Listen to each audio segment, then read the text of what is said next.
আবার একটু চলে আসলাম একটা সিনেমার বিষয়ে কথা বলতে। সেটা হচ্ছে ওয়ার 2।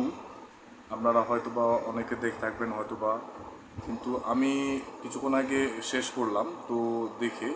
তো সেটা দেখে সেটার গল্প সম্বন্ধে আমি খুব একটা বলতে চাই না, কারণ যারা এটা বানিয়েছেন, যাদের তারা তাদের যারা নাগরিক রয়েছেন তারা খুবই এটা নিয়ে খুবই মজা পাবেন, এনজয় করবেন, তাদের জয় জয়কার খুবই সেটা দেখিয়েছেন।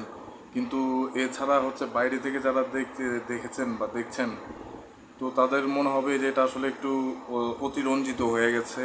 এটা হয়ে গেছে একটু আশ্চর্যজনক এবং খুবই একটু হাস্যকরই বটে, কারণ এটা হতে পারে না। আপনি আহ, আহ, উম, আর আরেকটা বিষয় যেটা না বললেই না, যে এটা যদি আপনি ওয়ার 2টা যদি আপনি দেখেন তাহলে দেখতে পারবেন যে কিভাবে বিনা প্রোটেকশনে, বিনা সুরক্ষায় আপনি আহ, ট্রেনের ছাদে খুব ফাইটিং করতে পারবেন, করা যায় সেটা আপনি দেখতে পাবেন। এবং আপনি শুধু তাই না, আপনি এ পর্যন্ত যেটি দেখেন নাই বা মনে হয় না দেখেছেন, সেটা যে এয়ারক্রাফটের ছাদে, উড়োজাহাজের উড়ন্ত অবস্থায় উড়োজাহাজের ছাদে ফাইটিং, এবং সেটাতে তারা তাদের যেটা না দেখালেই নয়, একটু সমস্যা হচ্ছিল। এছাড়া কোনো কিছুই তাদের হয়নি। তারা খুব চমৎকারভাবেই সেখান থেকে বের হয়ে চলে এসছেন ফাইটিংটা শেষ করে, তাদের কোনো কিছুই হয়নি।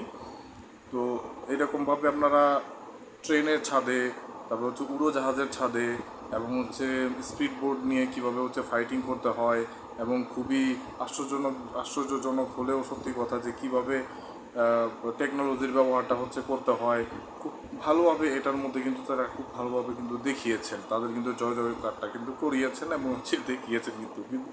তো এটার ব্যাপারটা এইরকম যে এই মুভিটা দেখার জন্যে যারা খুবই আগ্রহী, দেখলে একটু উম, শেষ পর্যন্ত দেখলে, শেষ অবধি পর্যন্ত যদি আপনি দেখেন, তাহলে আপনার কাছে মনে হবে একটু হাস্যকর মনে হবে এই গল্পটাকে আর কি।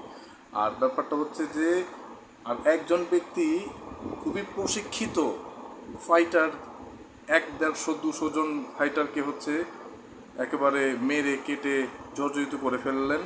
সেটা যে সময় আপনি এই মুভিটা শুরু হবে, সেই শুরু থেকেই শুরু প্রথম যে সিন দৃশ্য, সেটা থেকেই আপনার সেটার মধ্যে আপনি এটা দেখতে পাবেন যে কীভাবে তারা মেরে কেটে একেবারে একাকা করে ফেলছে একজন ব্যক্তি, এবং প্রশিক্ষিত 100-200 জনের চাইতেও বেশি লোকজনকে।